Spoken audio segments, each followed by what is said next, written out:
With the coming of the Oneplus Nord, it has confused the long-standing OnePlus consumers on who the phone is built for. Today, we're going to look at the Oneplus Nord and the 7T and figure out which phone should you pick.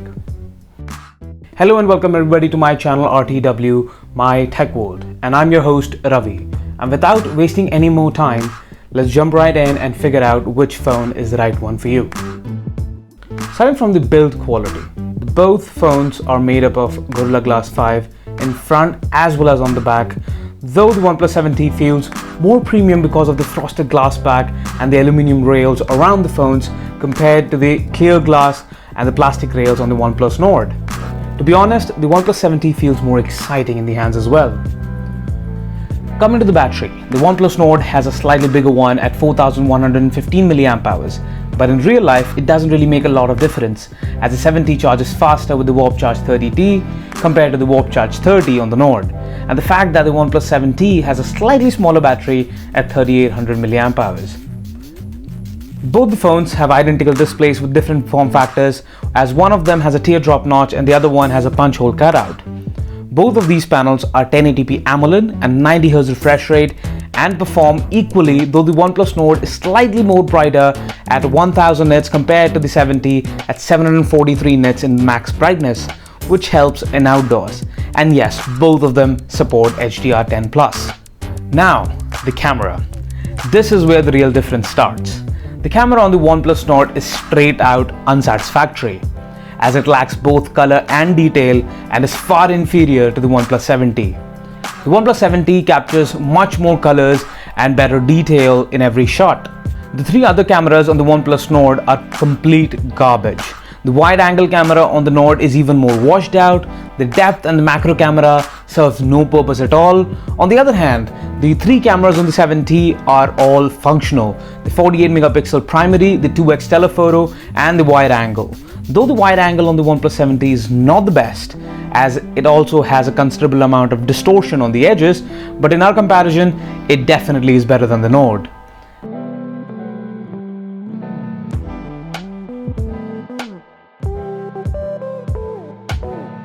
The only good side to the Nord's camera is the wide-angle front camera, which would be helpful to get more in the frame, but not necessarily of better quality. Coming to another difference between these two devices are the internals. The 7T has a fast flagship chipset of last year, the Snapdragon 855 Plus, which is extremely powerful and is paired with the Adreno 640 GPU is an absolute beast. On the other hand, the Snapdragon 765G is a mid-ranger paired with the 620 GPU is subpar at best and doesn't really have enough power to deliver the same level of performance as the 7T.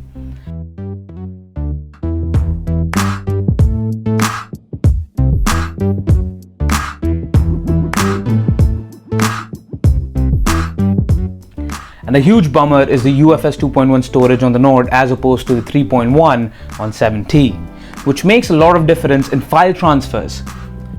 On the Nord, we have a downward firing single speaker which sounds tinny and cheap, but on the OnePlus 7T, we have a dual speaker system, one of them placed on the earpiece and one of them being downward firing, and gives a lot of depth to the sound itself.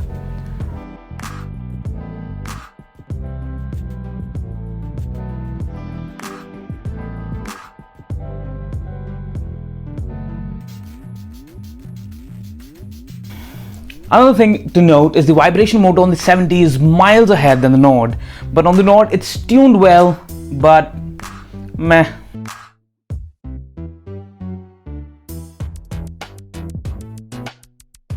OnePlus 7T is for those who plan to keep the phone for a long time and need better performance out of it, and click a fair amount of pictures, and on the other hand, the OnePlus Nord is a bystander, a subpar phone, or should I say the entry to OnePlus lineup. Overall, if you have the exact budget of the OnePlus Nord and don't mind the poor speaker, the camera quality, and are not looking for the top of the shelf performance but need a better user experience, then go for it. But if you're stretching your budget for this phone, I would recommend don't. Look for alternatives from companies like Realme or Mi under 20k, which would give you the same level of performance as a Nord but will have a different software experience. And if you have a couple of more thousand rupees to spare and need a better sound performance and want to use it for a long time, then OnePlus 7T is the one to go with. That's been it for this video. If you like the video, please give it a thumbs up and subscribe and hit the bell notification icon for more reviews like this. This is Ravi signing off. Catch you guys in the next one. Ta-da!